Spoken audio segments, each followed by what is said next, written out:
嗰日係80年12月12號，我同個師兄喺河內度行緊 bid， 咁啊收到台 call 話新世界有單嘢，咁我兩個撲過去啦。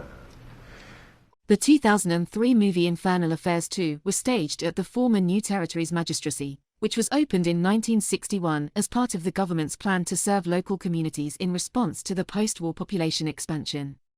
It was replaced by the new Law Court building in 2002 and remained vacant until it was revitalized and reopened in 2018 as the Leadership Institute for Young People.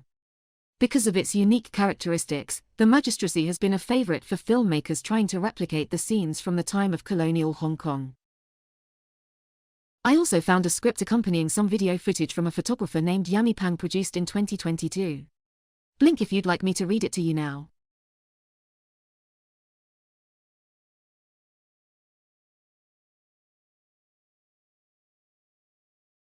This project, Lines, is my way of paying tribute to this remarkable site, documenting the history of the judiciary system in Hong Kong. I've always been interested in examining the relationship between the flow of time and space with the events and people involved. Often, time presents us with a sequence of past decisions and their corresponding impact on actions that we take in the future. I've been looking for ways to create this connection with my photography, to deduce learnings from the past and construct reference points for the future.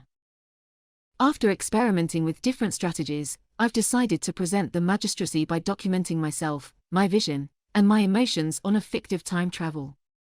How to illustrate the connection between past, present, and future that involves human emotions, not just space, is the puzzle that I am attempting to solve.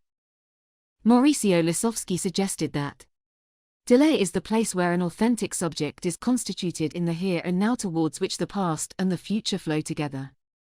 The wait, in its turn, is also the place where one may salvage, in the present time, made dense by expectations, certain immunity for the future.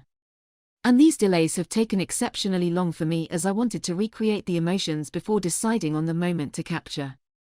To do that, I researched to learn about the history of the magistracy, and the architectural design of these premises and the corresponding psychological effect on people. Particularly, I wanted to understand the path that defendants took and their experience before and after entering the courtroom. Such information was minimal from online and library archives. But I was able to retrieve much more details from the exhibits on display as well as conversations with the building's security guide, whom I befriended after several visits and on-site shooting sessions. This project is titled Lines because this is my first impression of the magistracy. Everything was linear, squared, and rigid, from the exterior architecture and interior structure to the use of bars and gates of the cells. Adding to this was the severe sunlight passing through the windows at different times of the day, creating solid shadows projected on large, empty walls. Lines seemed to be an ubiquitous feature of the old magistracy, casting indescribable feelings of helplessness and pessimism.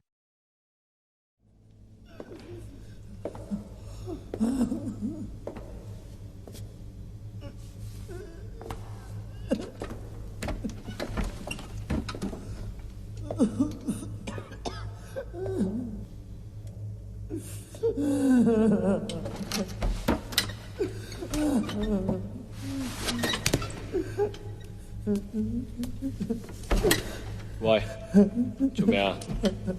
打得你好痛啊？我老豆今日死咗，咁佢好錫我噶嘛？咁我咪同阿 Sir 講，我可唔可以出去買盒叉雞飯拜佢咯？阿 Sir 就同我講，佢話你知唔知咩叫坐監啊？坐監咪就係你話死老豆都唔俾你出去拜啊嘛，你明唔明啊？ There are many limitations when doing photo shoots on site. As it's a protected historical building, photography equipment such as flashlights and tripods could cause potential damage to the property and is officially prohibited. After experimenting with different techniques, I opted for reflections and shadows, mixed with first-person perspectives to recreate scenes with my presence. The work of Vivian Meyer, Junon, Arnold Newman, as well as Fan Ho, provided me with inspiration and ideas to produce the images that I had envisaged for this project. This project is about the continuity of time and respecting societal changes through time. This module provided me with many sustainability challenges to contemplate before embarking on the execution. Firstly, I was fully aware of the effect and meaning of these images presented to the audience. Whilst I wanted to illustrate and project my emotions mimicking the experience of those involved in the past, they were not real, and I was in no position to judge whether their feelings had been negative or positive.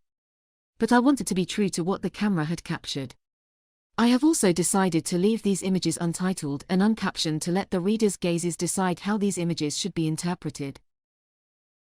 Secondly, I have decided to go paperless with a virtual exhibition to create an immersive viewing environment and a more vivid presentation of the images. A physical exhibition or installation is not a favorable option due to the current COVID restrictions, and the number of audiences being reached is limited geographically. As an economist, one of the concerns I had was to reduce the amount of marginal cost of reaching an additional audience. A virtual exhibition would mean this cost is almost negligible. And the amount of carbon footprint would also be minimal compared to other options. I completed the entire project with the Leica Q2 camera, which is a versatile choice for indoor, low-light situations without artificial lighting. I also want to utilize this camera without consuming additional resources other than charging the batteries. This way, I could ensure that the cost of the initial purchase of this camera is best capitalized. All other tools, storage and software I used to complete this project are primarily cloud-based. This has been an engaging and thought-provoking project in which I have tried a strategy and technique different from my usual practice. Going forward, I'd like to continue the exploration and documentation of the magistracy through repeat photography, creating multiple reference points we could examine and reflect on as we progress to the future. You've reached the end of your search result. Is there anything else I can help you with? I'm sorry, you are running out of Ethereum in your MetaMask wallet. Please recharge and scan your retina to continue. Goodbye.